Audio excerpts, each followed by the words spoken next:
What if I told you that at 88 years old, I can remember every birthday, every anniversary, and even what I had for breakfast 3 weeks ago?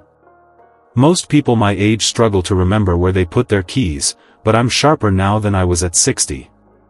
Last week, my grandson tested me by asking about specific conversations we had months ago. I remembered not just what we talked about, but what he was wearing and what we were eating. Memory loss doesn't have to be inevitable. If you're watching this because you're worried about your own memory, or you're concerned about an elderly loved one, what I'm about to share could change everything. 3 years ago, I was standing in a grocery store, completely lost and confused, unable to remember how I got there or even my daughter's phone number. I had to ask a stranger to help me call my family. The embarrassment was overwhelming. Today, my doctor says I have the cognitive function of someone 20 years younger. I'm going to reveal the simple 3-minute daily habit that transformed my memory, plus 4 other secrets that most seniors never discover. You don't need expensive supplements or complicated exercises. But here's the key: the timing of when you do this habit makes all the difference, and I'll explain exactly why. Scientists are calling this approach revolutionary because it works with your brain's natural rhythms instead of against them. Before we dive in, comment "memory" if you're ready to take control of your mental sharpness, and make sure to subscribe to Elderly Health Central. We're here to prove that aging doesn't mean declining. Hit that notification bell because what I'm sharing today could be the most important few minutes you spend this week. Let me take you back to that terrifying moment 3 years ago. I was 85, standing in the cereal aisle of my local grocery store, and I couldn't remember my daughter's phone number. This was a number I'd dialed thousands of times. I could dial it in my sleep for 40 years. I looked around, completely disoriented, and realized I had no idea how I'd gotten there or what I'd come to buy. The fluorescent lights seemed too bright, the sounds were overwhelming, and for the first time in my life, I felt truly old and helpless. That was my wake-up call. I wasn't going to accept this as just getting old. I started researching everything I could find about memory and brain health, spending hours at the library and talking to doctors, neurologists, anyone who would listen. Here's what I discovered that changed everything: our brains can create new neural pathways through something called neuroplasticity, even in our 80s and 90s. The key is deliberate mental stimulation combined with physical movement. But most people get the timing completely wrong, and that's why their efforts fail. See, most people think crossword puzzles or brain games are enough. Others believe memory loss is just genetics and give up entirely. Some try meditation or reading, which are good, but they're missing the crucial element that makes the difference. Both approaches miss the bigger picture completely. Every morning at exactly 7 a.m., and the timing matters more than you might think, I spend 3 minutes doing this.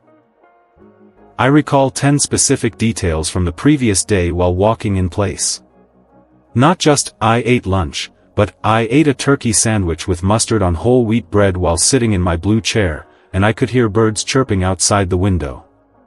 The mustard was the spicy brown kind, and I was reading page 127 of my mystery novel. The physical movement increases blood flow to the brain during the recall process, and the 7 a.m. timing catches your brain when cortisol levels are naturally highest, making memory formation more effective. But here's what made this habit even more powerful: I discovered 4 other memory boosters that amplified the results. The second one involves something you probably do every day, but at completely the wrong time, and it's costing you precious mental clarity. My neighbor Dorothy used to joke that she had senior moments every afternoon around 2 p.m. She'd forget conversations from the morning and lose track of what she was doing. She'd walk into rooms and forget why she went there. We all laughed it off as normal aging, but we were making a dangerous assumption. Your brain is 75% water, and here's something most people don't know: even a 2% decrease in hydration can cause a 20% decline in cognitive performance. Even mild dehydration can actually shrink brain tissue and impair cognitive function. As we age, our thirst sensation decreases by up to 40%, so we don't realize we're dehydrated until it's seriously affecting our memory and thinking. Most seniors think they're drinking enough water, but here's the problem: coffee, tea, and alcohol don't count, they actually dehydrate you. And waiting until you feel thirsty? You're already dehydrated by then. Your brain has been struggling for hours before you even notice. Here's what I do, and it's more specific than you might expect. I drink exactly 16 ounces of room temperature water immediately upon waking, before my 3-minute memory routine. Then another 8 ounces every 2 hours throughout the day. I keep a water bottle with measurements so I can track it. The key is consistency, not huge amounts at once. Your kidneys can only process about 8 ounces per hour effectively. Dorothy started doing this too, and her afternoon, senior moments disappeared within 2 weeks. But she noticed something else: her energy levels improved, and she started sleeping better at night. The benefits compound in ways you wouldn't expect.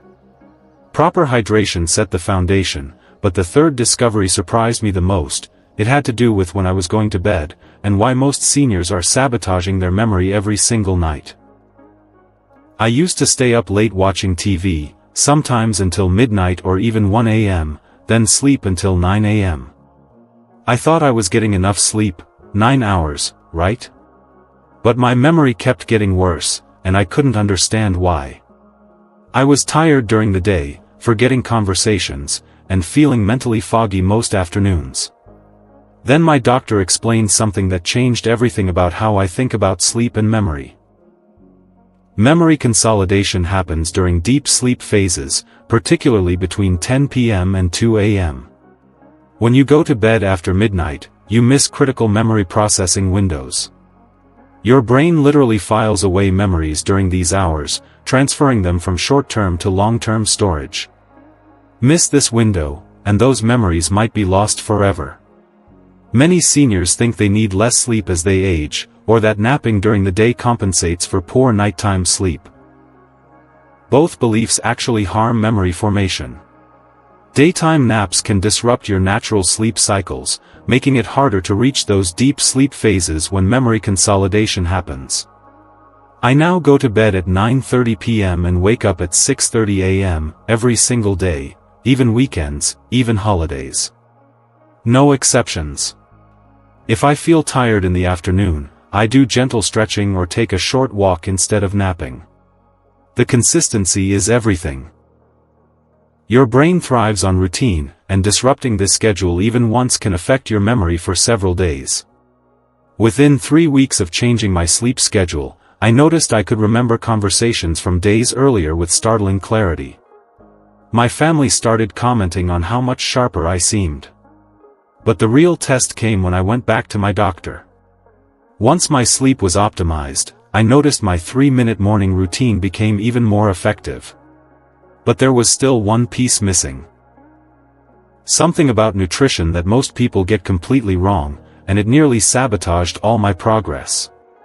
My friend Harold was doing everything right, or so he thought. His doctor told him to watch his cholesterol, so he avoided all fats, eating fat-free everything.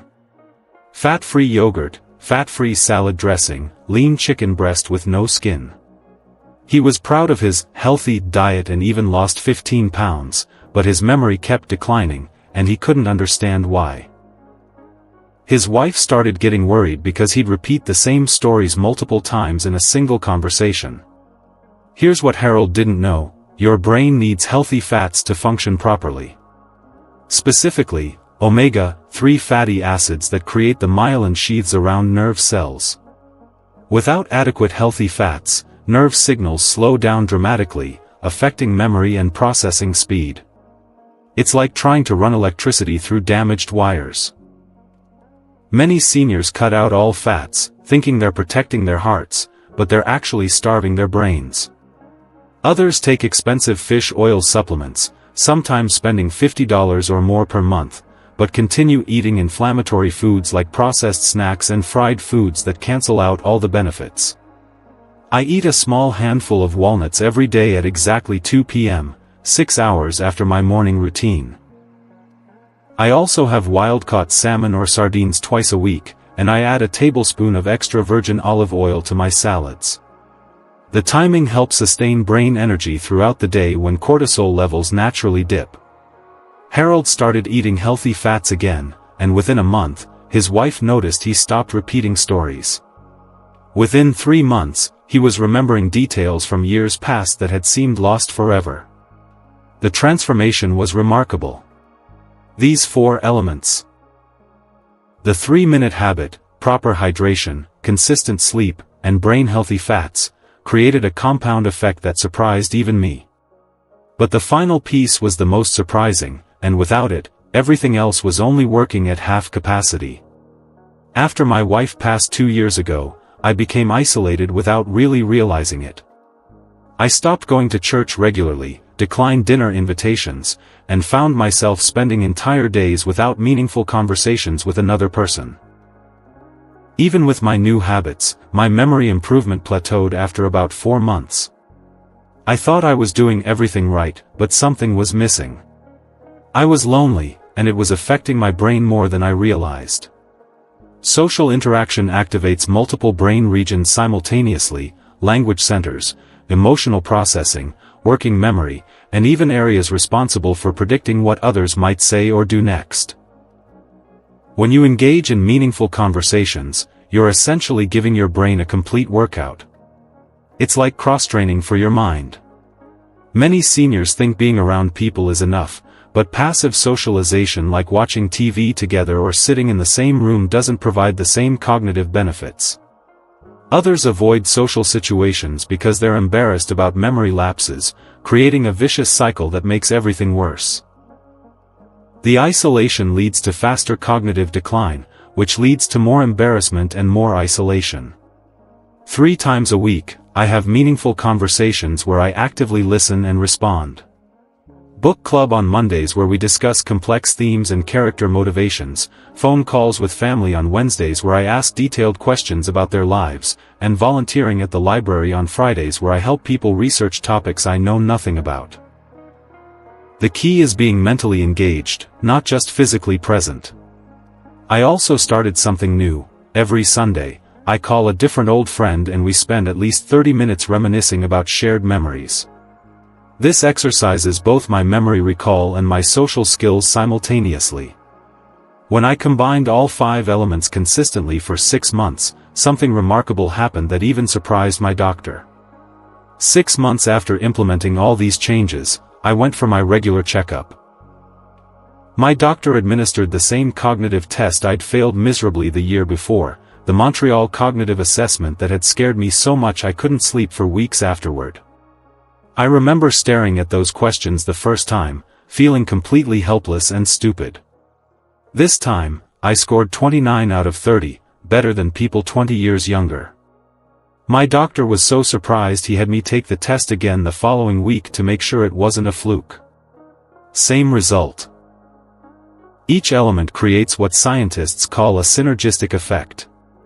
The morning routine primes your brain for learning, hydration maintains optimal function throughout the day, sleep consolidates memories effectively, healthy fats provide the building blocks for new neural connections, and social interaction challenges your cognitive flexibility. Together, they create new neural pathways and strengthen existing ones. Now, I know what you might be thinking: this sounds too good to be true. Most people try one thing at a time and give up when they don't see immediate results after a week or 2. Others expect dramatic changes overnight and quit after a month when the transformation is gradual. I've seen friends start and stop this routine dozens of times. Memory improvement is gradual but compound, like investing money. Start with just the 3-minute morning routine for 1 week. Add hydration in week 2, adjust sleep in week 3, add brain foods in week 4, and incorporate social interaction in week 5. Don't try to change everything at once. Your brain needs time to adapt to each new habit, and overwhelming yourself guarantees failure. I understand the fear that brought you to this video. Watching your memory slip away feels like losing yourself piece by piece. Every forgotten name, every missed appointment, every moment of confusion feels like evidence that you're disappearing. I've been there, standing in that grocery store, scared and confused, wondering if this was the beginning of the end. I went home that day and cried for the first time in years. But here's what I learned: memory loss isn't inevitable, and it's never too late to fight back. Instead of accepting decline as just part of aging, you now have a proven system. These aren't just theories from some university study. This is what brought me back from the brink of significant memory loss to having a sharper mind than I've had in decades. My grandchildren now come to me for help with their homework because they know I'll remember everything we discuss. If you recognize yourself in my story, don't wait until tomorrow or next week. Start tomorrow morning with that 3-minute routine. Set your alarm for the same time every day. Write it down. Tell someone about your commitment. Your future self will thank you for taking action today instead of hoping things will get better on their own, because they won't. At 88, I'm proof that it's never too late. Whether you're 65 or 95, whether you're experiencing minor forgetfulness or more serious concerns, these tools can help. Your brain is more resilient and adaptable than you think, and every day is a new opportunity to strengthen it and reclaim what you thought was lost forever. Let's quickly recap the 5 memory boosters that changed my life: the 3-minute morning recall routine with movement at exactly 7 a.m., strategic hydration starting with 16 ounces immediately upon waking, consistent sleep from 9:30 p.m. to 6:30 a.m. every single day, brain-healthy fats at 2 p.m. daily, and meaningful social interaction 3 times per week. I'm curious, which of these strategies resonates most with you? Are you going to start with the 3-minute routine, or maybe adjust your sleep schedule first? What's your biggest memory concern right now?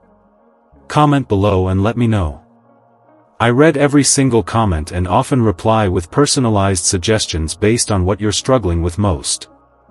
If this video gave you hope and practical tools you can actually implement starting tomorrow, please hit that like button and subscribe to Elderly Health Central. We're building a community of people who refuse to accept that aging means declining. We post new videos every Tuesday and Friday with more strategies just like this, and I promise each one will give you actionable steps you can take immediately. I want to leave you with this thought: remember, every morning when you wake up, you have a choice. You can accept memory loss as inevitable and spend your day worrying about what you might forget next, or you can take 3 minutes to fight back and reclaim your mental sharpness. I chose to fight, and at 88, I'm winning this battle every single day. You can too, and it starts tomorrow morning. I'll see you in the next video, and until then, keep your mind sharp, your spirits high, and remember, your best cognitive years might still be ahead of you.